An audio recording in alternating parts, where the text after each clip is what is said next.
ओम श्रीकृष्णाय परब्रह्मणे नमः। अत श्रीमन्नारायणीयं नवमं दशकं जगत्सृष्टिप्रकारवर्णनं।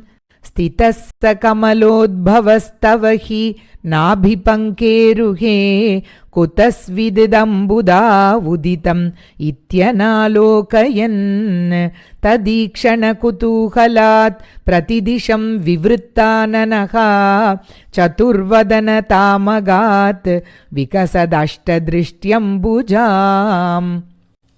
महार्णवविघूर्णितं कमलमेव तत्केवलं विलोक्य तदुपाश्रयं तव तनुं तु नालोकयन्। क एष कमलोदरे महति निस्सहायो ह्यहं कुतस्विदिदमम्बुजं समजनीति चिन्तामगात्। अमुष्य हि सरोरुह किमपि कारणं सम्भवेत् इति स्म कृतनिश्चय सकलु नालरन्ध्राध्वना। स्वयोगबलविद्यया समवरूढवान् प्रौढधीः त्वदीयमतिमोहनं न तु कलेबरं दृष्टवान्।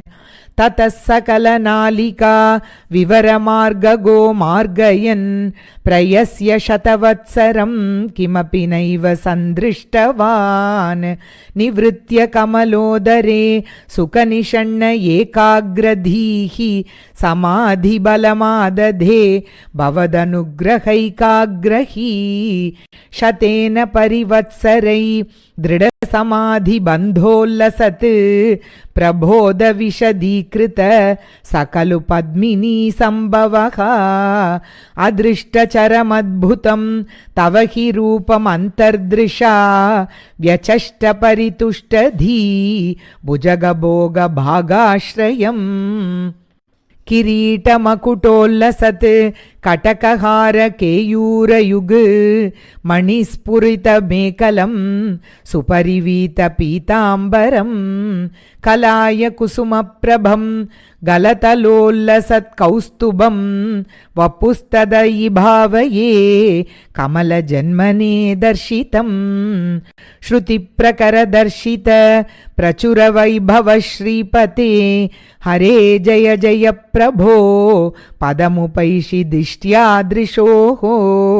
कुरुष्वदियमाशु मे भुवन निर्मितौ कर्मटाम् इति द्रुहिणवर्णित स्वगुणबंहिमा पाहि माम्।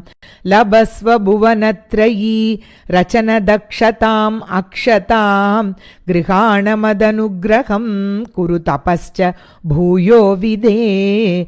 भवत्व किल साधनी मयि च भक्तिरत्युत्कटा इत्युदीर्य गिरमादधा मुदितचेतसं वेदसं। शतं कृततपास्ततः सकलु दिव्य संवत्सरान् अवाप्य च तपोबलं मतिबलं च पूर्वाधिकम्।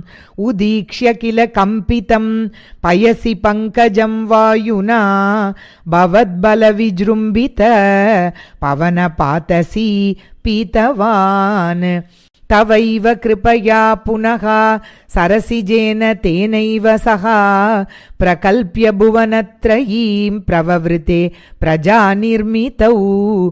तथाविध कृपाभरो गुरुमरुत्पुराधीश्वर त्वमाशु परिपाहि मां गुरुदयोक्षितैरीक्षितैः। ओम तत्सत् इति श्रीमन्नारायणीये नवमं दशकं समाप्तं। श्रीहरये नमः। रमारमण गोविन्द गोविन्द। सर्वं श्रीकृष्णार्पणमस्तु।